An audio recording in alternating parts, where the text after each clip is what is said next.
السلام علیکم۔ آپ میں بہت سے لوگوں کے دماغ میں یہ تو خیال آتا ہوگا کہ ستارے اور سیارے میں فرق کیا ہوتا ہے۔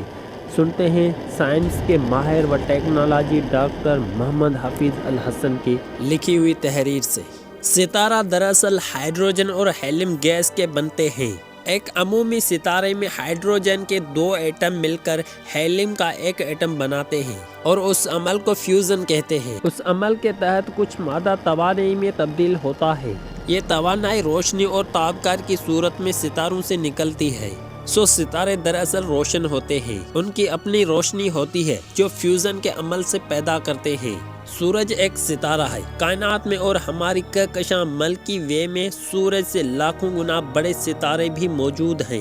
سیارہ کیا ہوتا ہے؟ سیارہ دراصل وہ فلکی اجسام ہے جو کروی ہوتے ہیں اور عموماً یہ کسی ستارے کے گرد گھومتے رہتے ہیں۔ مثال کے طور پر ہماری زمین جو سورج کے گرد گھوم رہی ہے۔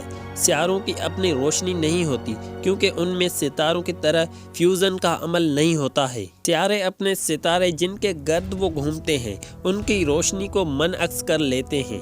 سیارے چٹانیں یا گیس کے بنے ہوتے ہیں۔ مثال کے طور پر زمین یا مریخ جو چٹان سیارے ہیں یا مشتری اور ذیل گیس کے جائنٹس ہیں۔ نظام شمسی ایک سٹار سسٹم ہے جس کے مرکز میں سورج جیسا ستارہ موجود ہے اور اس کے گرد ستارے گھومتے ہیں۔ کائنات میں کئی ایسے سٹار سسٹم ہیں جن کے مرکز میں ایک ستارہ ہے اور ان کے گرد سیارے گھومتے ہیں۔ دوستو اب چلتے ہیں زمین کے نظام شمسی کے سیارے 9 ہیں یا 12۔ پراگ میں ہونے والی ماہرین فلکیات کی 26ویں بین الاقوامی کانفرنس میں ہزاروں مندوبین کے مابین اس کے بارے میں بحث جاری ہے کہ سائنسی طور پر سیارے کس کو کہتے ہیں۔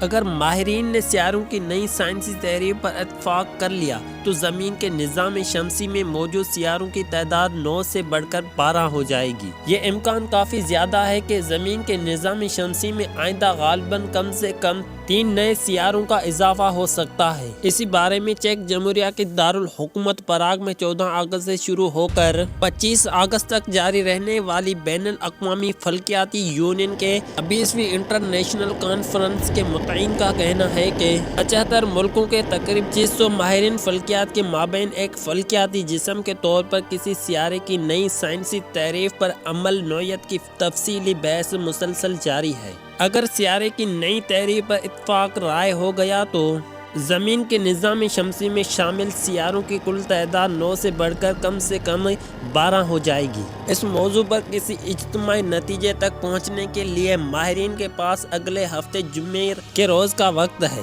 دلچسپ بات یہ ہے کہ نظام شمسی کے نئی ممکنہ سیاروں کوئی نو دریافت شدہ فلکیاتی اجسام نہیں ہوں گے، بلکہ ماہرین کو ان کی موجودگی کا طویل عرصے سے علم ہے اور نئے سیاروں کے نام یہ ہوں گے: کریسس، کرون اور ایکسینا۔ سیارہ کس کو کہتے ہیں؟